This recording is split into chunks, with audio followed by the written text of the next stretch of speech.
आइए बच्चों, आज हम लोग पढ़ते हैं इस्लाम का भारत में आगमन। इसमें हम लोगों ने 8 प्रश्न किया था एमसीक्यू, और आज हम लोग 9वें प्रश्न से आगे बढ़ते हैं। पहले प्रश्न को लेते हैं। पहला प्रश्न है, मोहम्मद बिन कासिम ने भारत पर कब आक्रमण किया था? मोहम्मद बिन कासिम ने भारत पर कब आक्रमण किया था? ऑप्शन क में है 712 ईस्वी, ख है 721 ईस्वी, ग है 512 ईस्वी और एक घ नंबर है 510 ईस्वी। 510 ईस्वी। इसमें आप लोगों को बतलाना है, तो सही आंसर होगा 712 ईस्वी में भारत पर मोहम्मद बिन कासिम ने सिंध पर आक्रमण किया था। सिंध जगह का नाम है जो भारत में ही है, और यहाँ का राजा उस वक्त का राजा दाहिर था। राजा दाहिर, ये भी प्रश्न कई बार पूछे जाते हैं। दूसरा है 10 नंबर, मोहम्मद बिन कासिम के आक्रमण के समय सिंध का शासक कौन था? मोहम्मद बिन कासिम के आक्रमण के समय सिंध का शासक कौन था? ऑप्शन क राजा राम, ऑप्शन ख अकबर, ग में है राजा दाहिर और घ शिवाजी। तो इसका सही आंसर हो जाएगा राजा दाहिर।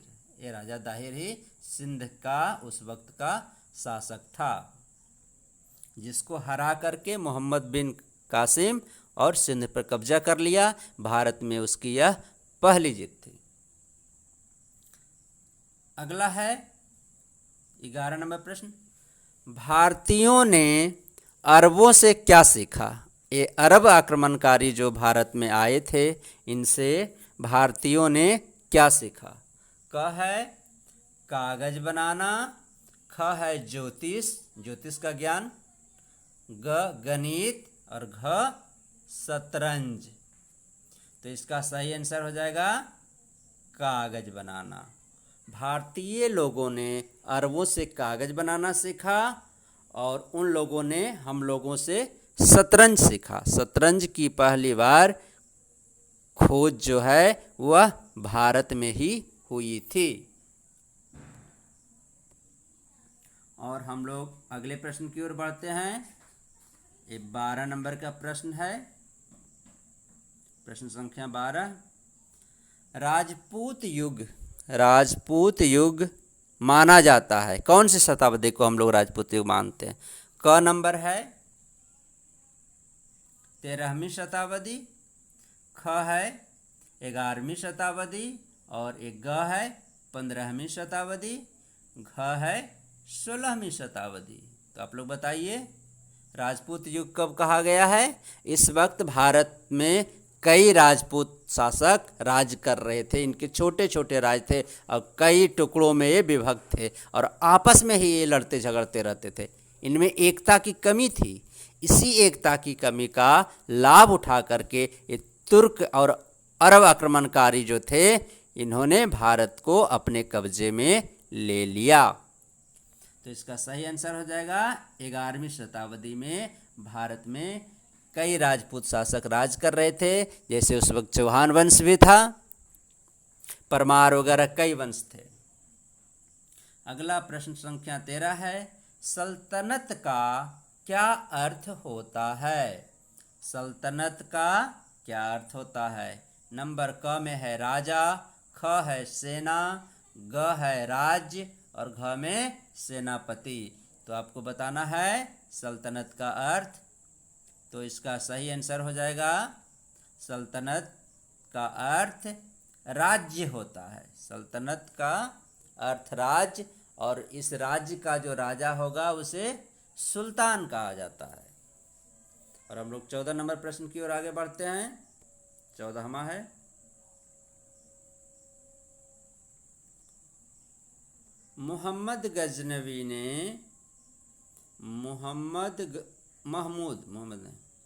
महमूद गजनवी ने भारत पर कितने बार आक्रमण किया? पहला आंसर है 15 बार, दूसरा है 17 बार, ग है 20 बार और घ है 2 बार।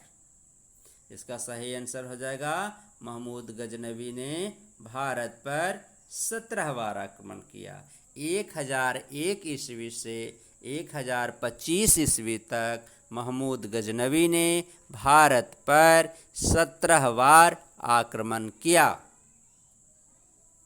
अगला प्रश्न है, महमूद गजनवी ने सोमनाथ मंदिर को कब लूटा? आक्रमण तो 17 बार किया, लेकिन किस बार में सफल हुआ, कब? तो इसका क नंबर ऑप्शन है 1001 ईस्वी में, 1021 ईस्वी में, ग है 1025 ईस्वी में, घ है 1027 ईस्वी में। तो इसका सही आंसर हो जाएगा नंबर ग, 1025 ईस्वी में इसने जो आक्रमण किया उसमें सफलता इसको मिली और सोमनाथ मंदिर जो कि गुजरात में है इसको लूटा और मंदिर को ध्वस्त कर दिया। कहते हैं कि इतना वहाँ से सोना, हीरा, जवाहरात ये सब धन संपदा ले गया कि सैकड़ों ऊंट और हाथियों पर लाद करके यहाँ का धन वो अपने राज्य अफगानिस्तान में ले गया। इसके बाद 16 नंबर का प्रश्न है, महमूद गजनवी भारत पर क्यों आक्रमण किया था? यहाँ अ छुपा हुआ है, आक्रमण है ना, यहाँ पे आक्रमण होगा। तो आक्रमण क्यों किया था? नंबर क ऑप्शन है धन लूटना चाहता था, ख है राज्य बढ़ाना चाहता था, ग है बदला लेना चाहता था, घ है मार काट करना चाहता था। कोई भी आक्रमणकारी जब किसी राज्य पर आक्रमण करता है तो उसके कई उद्देश्य होते हैं, धन लूटना या अपने साम्राज्य की वृद्धि करना या बदले की भावना से भी कभी कभी करते हैं। तो इसका सही जवाब हो जाएगा धन लूटना। सच्चाई यह है कि महमूद गजनवी को साम्राज्य बढ़ाने के लिए एक बहुत बड़ी सेना की आवश्यकता थी और इतनी बड़ी सेना का जब गठन करेगा तो उसको वेतन भी देना पड़ेगा।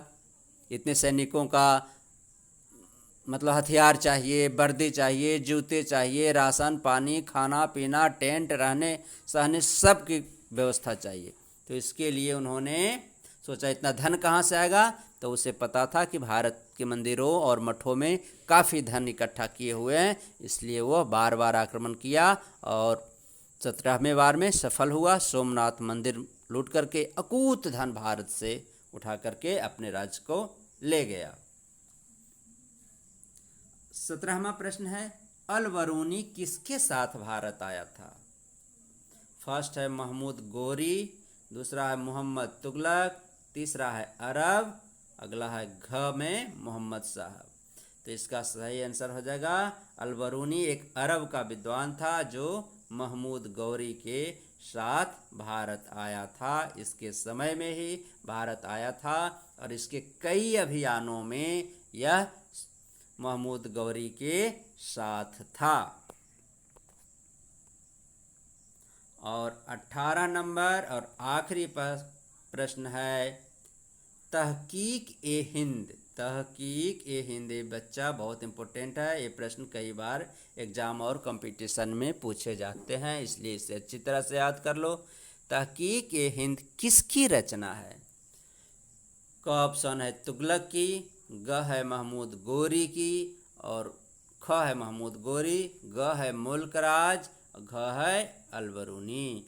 तो ये तहकीक ए हिंद अल-बरूनी की प्रसिद्ध रचना है। इसने अरबी भाषा में इस पुस्तक को लिखा है और इस पुस्तक में उस समय के भारत के समाज, राजनीतिक स्थिति, इनका रहन सहन, वेशभूषा, खान पान, इनके धर्म, ये सब के बारे में इस पुस्तक में वर्णन किया है। तो बच्चों ये थे आपके लिए कुछ MCQ, इसको आप लोग बार बार देखिएगा तो आप लोगों का बहुत मजबूत हो जाएगा और आगे लाइफ में काम देगा। 9, 10, 11, 12 जब वहाँ जाइएगा तब पता चलेगा आपको कि मैं वहाँ इस बात को पढ़ा था। ओके बच्चों, थैंक यू।